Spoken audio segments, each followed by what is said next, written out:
नमस्कार बच्चों। BCom part first year के सभी विद्यार्थियों का आज के इस ई लेक्चर में हार्दिक स्वागत है। बीकॉम पार्ट फर्स्ट ईयर महाराजा ब्रज सूरजमल विश्वविद्यालय ने बीकॉम पार्ट फर्स्ट ईयर में आपके 2 सब्जेक्ट रखे हैं। सिलेबस में 2 सब्जेक्ट है, पहला है कॉस्ट अकाउंटिंग और बिजनेस स्टैटिस्टिक्स। हाल ही में जो BOS की मीटिंग रखी गई उसमें आपका सिलेबस कुछ कम किया गया है। यूनिवर्सिटी के द्वारा जो सिलेबस डिसाइड किया गया है इस 70-20-21 के लिए उसको डाल दिया जाएगा साइट पर। उसी सिलेबस के अकॉर्डिंग मैं जो टॉपिक सिलेबस में रखे गए हैं उन्हीं के वीडियो आपको मैं शेयर करूँगा। 20, 21, 70 में जो टॉपिक आपके एग्ज़ाम्स में आएंगे। हम बच्चों हमारी शुरुआत करते हैं कॉस्ट अकाउंटिंग से। लागत लेखांकन आज का जो टॉपिक है वो है लागत लेखांकन का परिचय, इंट्रोडक्शन ऑफ कॉस्ट अकाउंटिंग। देखिए, जो कॉस्टिंग जो आपका सब्जेक्ट है वो फर्स्ट ईयर में है। कई बच्चे कन्फ्यूजन होते हैं सर सेकेंड ईयर में हो। पहले इस यूनिवर्सिटी में ये कॉस्टिंग को सेकेंड ईयर में रखा गया था, लेकिन हाल ही में 2 वर्षों से ये आपके फर्स्ट ईयर में कॉस्टिंग सब्जेक्ट रखा गया है। कॉस्टिंग में जो फर्स्ट टॉपिक है वो है इंट्रोडक्शन ऑफ कॉस्ट अकाउंटिंग। तो देखिए, मैं आपको PDF भी शेयर करूंगा इसके अलग से, और ये वीडियो है मेरा यूट्यूब चैनल का यूट्यूब लिंक है वो भी आपको शेयर करूंगा। लागत लेखांकन की आवश्यकता कब महसूस हुई? लागत लेखांकन क्या है? यानी लागत का लेखा करना। तो देखिए, प्रथम विश्व युद्ध के पश्चात 1929-30 में विश्वव्यापी मंदी के बाद उत्पादकों द्वारा यह अनुभव किया गया कि लागत पर प्रभावी नियंत्रण करके प्रतिस्पर्धा का सामना कर सकते हैं। यानी देखो, ऐसा है कि जब मंदी आई, जब विश्व युद्ध 1929-30 में जो विश्वव्यापी मंदी आई प्रथम विश्व युद्ध के पश्चात, जब जो भी उत्पादक थे जो किसी वस्तु का निर्माण करते हैं उसे उत्पादक कहा जाता है, जो उसका उत्पादन करते हैं, तो कंपटीशन में टिकने के लिए, उस प्रतिस्पर्धा में टिकने के लिए उन्होंने देखा कि लागत पर प्रभावी नियंत्रण किया जाए। यानी देखिए, फॉर एग्जांपल मैं बच्चों आपको बताता हूँ कि एक आपकी जेब में जो पेन आप यूज कर रहे हो वो 10 रुपये का है। उस पेन को जिस पेन को आप यूज़ कर रहे हो, अगर उसको कोई कंपनी 8 रुपये में बनाती है और वो 10 रुपये में बेचती है तो 2 रुपये का लाभ कमाती है। 8 रुपये उसकी लागत होगी, 2 रुपये मार्जिन। एक अन्य कंपनी उस पेन को बनाती है और वह उस पेन को 6 रुपये में बना लेती है, यानी उसकी लागत 6 रुपये आती है। उसी प्रकार का जो 10 रुपये में बेचती है और 8 रुपये में बनाती है, उसी प्रकार का वैसा ही पेन, और जितनी उसकी उपयोगिता है उतनी ही उपयोगिता उसकी, उस पेन को 6 रुपये में बनाकर 9 रुपये में बेचती है और 3 रुपये का लाभ कमाती है। तो आप मार्केट में जाओगे और दोनों पेन है वो समान रूप से उपयोगी है, दोनों की क्वालिटी करीब एक जैसी है, तो आप 10 रुपये थोड़ी दोगे, आप 9 रुपये दोगे। तो जो कंपनी 10 रुपये में बेच रही है और वो उसको 2 रुपये का प्रॉफिट कमा रही है, और दूसरी कंपनी है 9 रुपये में बेच रही है और वो 3 रुपये का प्रॉफिट कमा रही है, तो वो प्रतिस्पर्धा से बाहर हो जाएगी, क्योंकि 10 रुपये की बजाय 9 रुपये देना ग्राहक पसंद करेगा। इसलिए प्रतिस्पर्धा में टिकने के लिए लाभ अधिकतम करना ही कोई समाधान नहीं है, लागत को नियंत्रित करना बहुत आवश्यक है। अतः ध्यान रखने योग्य बात है, पैराग्राफ 2 में मैंने दी है, लागत पर प्रभावी नियंत्रण स्थापित करने के लिए लागत लेखांकन का विधिवत विकास 1929-30 के बाद हुआ। यानी ये कोई बहुत पुराना सब्जेक्ट नहीं है। इसका जो विकास हुआ वो प्रथम विश्व युद्ध में जो आर्थिक मंदी आई थी 1929-30 के बाद हुआ।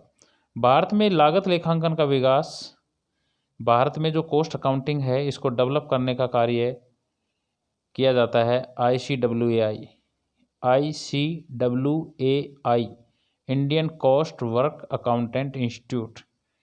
इसकी स्थापना 1944 में गारंटी द्वारा सीमित कंपनी के रूप में की गई, जिसका मुख्यालय कहाँ है बच्चों? कोलकाता में। तो देखो बच्चों, ध्यान देने योग्य बात यह है, ये जीके में भी पूछा जाएगा। जब आप कभी भी कॉमर्स से रिलेटेड कोई वैकेंसी आएगी, उसमें कॉमर्स का सिलेबस होगा और आप एग्ज़ाम दोगे, तो आपसे पूछा जा सकता है कि ICWI की स्थापना कब की गई। तो आपका आंसर होना चाहिए 1944 में। वर्तमान में कंपनी एक्ट 2013 के, वर्तमान कंपनी एक्ट 2013 है, इससे पहले कंपनी एक्ट 1956 था। 1956 का कंपनी एक्ट है, उसमें कई प्रकार के संशोधन करके नया कंपनी एक्ट बना दिया, वो कहलाया 2013। इसके सेक्शन 148 148 इसका सेक्शन है।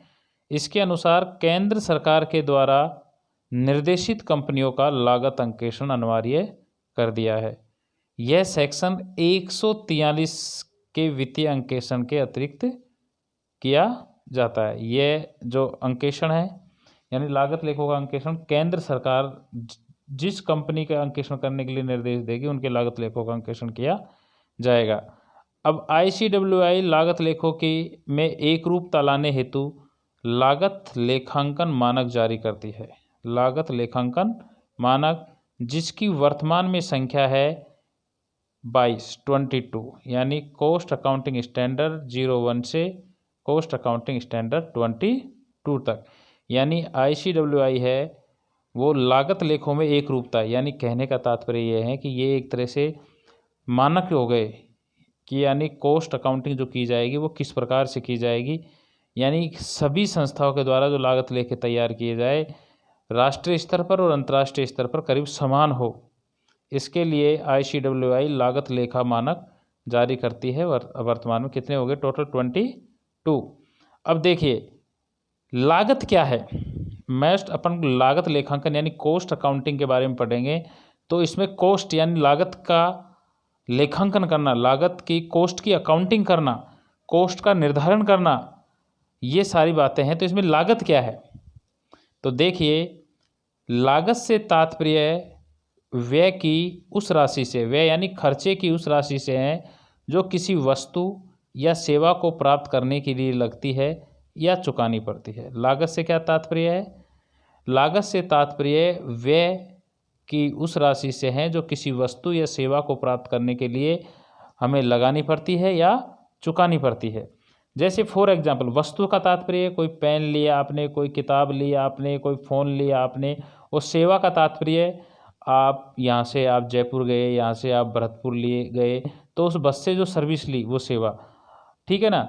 आप किसी होटल में ठहरे तो वहाँ आपको उन्होंने रहने की सुविधा सेवा दी, तो वो हो गई सेवा। तो देखो, वस्तु या सेवा, कोई भी वस्तु हम खरीद रहे हैं या कोई भी सेवा हम ले रहे हैं, उसको लेने के लिए जो मूल्य हमें चुकाना पड़ रहा है वो उसकी क्या हो गई? लागत हो गई। फॉर एग्जांपल, आप जयपुर जाते हैं और जयपुर जाने के लिए आपसे 200 रुपये किराया लिया जाता है, तो आपको उस बस ने क्या दी? सर्विस दी, सेवा दी जयपुर ले जाने के लिए। उसके बदले आपने उसको 200 रुपये दिए, तो आपकी जयपुर जाने की लागत कितनी आ गई? 200 रुपये। और इसी प्रकार कोई वस्तु, आपने एक पेन खरीदा और पेन खरीदने के लिए आपकी जेब से आपने 10 रुपये दिए, तो उस पेन को प्राप्त करने की आपके लिए लागत कितनी हो गई? 10 रुपये। इसी प्रकार किसी वस्तु को अगर आप निर्मित करते हो, उसका निर्माण करते हो, तो उसका निर्माण करने में जो आपको धन लगाना पड़ा वो उसकी क्या हो गई? लागत हो गई। ये तो हो गया कॉस्ट। अब कोस्टिंग क्या है? कोस्टिंग होती है लागत निर्धारण, यानी लागत निर्धारण लागत ज्ञात करने की एक विधि है। लागत निर्धारण क्या है? लागत ज्ञात करने की एक विधि। यानी कोई भी आपने वस्तु का निर्माण किया, उस वस्तु को निर्माण करने के लिए उसमें जो लागत लगी, उस लागत को ज्ञात करने के लिए जिस विधि का प्रयोग किया जाता है या जो पर उपयोग किया जाता है, उसे लागत निर्धारण कहते हैं।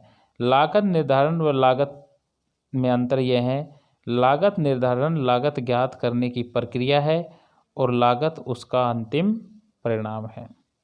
लागत निर्धारण क्या है? लागत ज्ञात करने की प्रक्रिया। अब बच्चों, लागत लेखांकन क्या है?